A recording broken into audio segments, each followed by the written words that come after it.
Greg, I wanted to ask you about the whole incredible shift of media consumption and demand and the concern about appropriate creative going to the system, sort of how that's working, how brands are changing their creative, and how perhaps DCO that we've been talking about forever is becoming more front and center. Explain that part of things, would you? Yeah, that's been a big area of focus with the brands we work with, especially over the last several weeks. With the adjustments to the economy and the consumer, we've seen a lot of brands leaning into dynamic messaging and changing that strategy altogether. Depending on the brand and the industry that they're in, specifically within pharma and health, we've seen them changing their approach around messaging and how they align with the consumer. In some cases with retailers, we're seeing a shift from driving people in store to picking up curbside or to their e-com site. So, the change in message is really aligning with changes that we're seeing in consumer behaviors as well as their supply chain. So how does DCO work in terms of what you guys are doing, or what are some kind of use cases that you're seeing?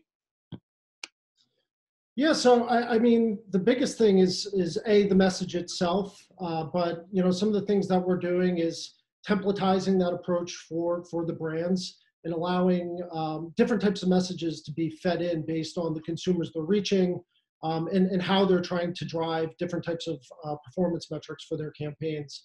So, as I mentioned, depending on the brand and the industry that they're in, it looks very different. But we're seeing that in some cases, it's very focused on the consumer and the way that they're experiencing this point in time, and making sure they're focused on that, more on the consumer and less on the brand itself. At other times, it's really around how can they shift that brand messaging to drive performance at times like this. So there's varying approaches based on the advertisers we work with, but we're seeing that it is a very effective way of driving performance due to all these changes. Hey, Greg, fill us in a little bit about how all this is affecting the marketplace, the buy, the sell, pricing, what you're seeing. Yeah, so that's something that's come up a lot. When you look at something like pricing, I think generally speaking, you're seeing some of the pricing go down. But it's not as simple as that. Depending on different types of brand safety parameters you're putting into place, maybe different channels or devices that the brand is trying to actually reach their consumers on, that pricing has adjusted. So, one thing that we've done is we worked very closely with our agency partners as well as brands to understand how do they want to shift their brand safety parameters to align with some of the changes that we're seeing in this marketplace.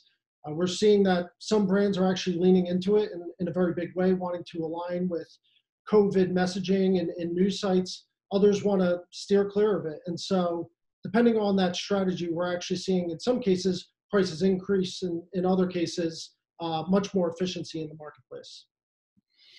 Yeah, so the whole question of brand safety and brand suitability is quite interesting. Do you think that brands are comfortable now with the tools that are available through the brand safety platforms and the work that you guys are doing? Where do things stand there, would you say? I would say that they are satisfied. There's always room for improvement with everything, but we're seeing that brands, almost every single brand we work with is leveraging verification and brand safety, all in different ways. But what's most important is the output of that. We're not only seeing the upfront parameters we're putting in place to protect brands, but then we get a report at the end that really allows us to understand, is it effective? Is it driving performance? Are there other things we need to adjust to make sure that it's aligning with that with the brand's approach? Greg, finally, we're in a very tumultuous time, a dynamic time, where maybe obviously things will be changed. Coming out of this, I know it's really hard to predict. What are some of your thoughts about how this will affect the digital media world? So the biggest area where I see some adjustments is around an advertiser's approach in the planning phase. I think based on, what we've just experienced and what we're continuing to work through is that advertisers want to be more nimble and have the ability to adjust and really lean into different strategies based on some of the changes that we're seeing in the marketplace and to the economy and to their consumers. So, I think there will be a lot of different changes, and it's hard to tell exactly what that's going to look like in the future.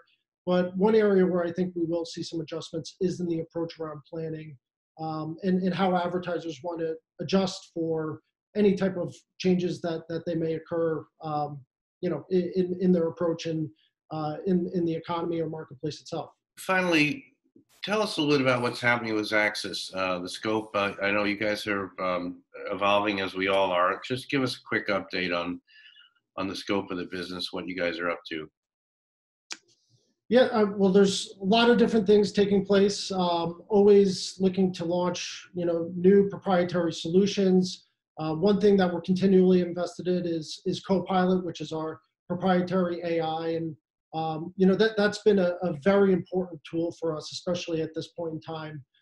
Knowing that advertisers are trying to adjust, the way that they're measuring effectiveness, Copilot has allowed us to actually ingest different data points, adjust strategies, and account for those measurement changes and performance changes that advertisers want to see. So I think that's one thing that we continue to lean into and invest into because it's proven to be very effective before this and even more important at times like this. Again, going back to dynamic creative, that's been something that we continually look at and leverage for clients. And just, new ways where we can introduce channel expansion, whether it be clients, doing digital out of home, audio, connected TV. We want to make sure that we can reach those consumers wherever they are. So I think our approach around tapping into those three different areas has allowed us to really expand upon strategies that we can bring to clients.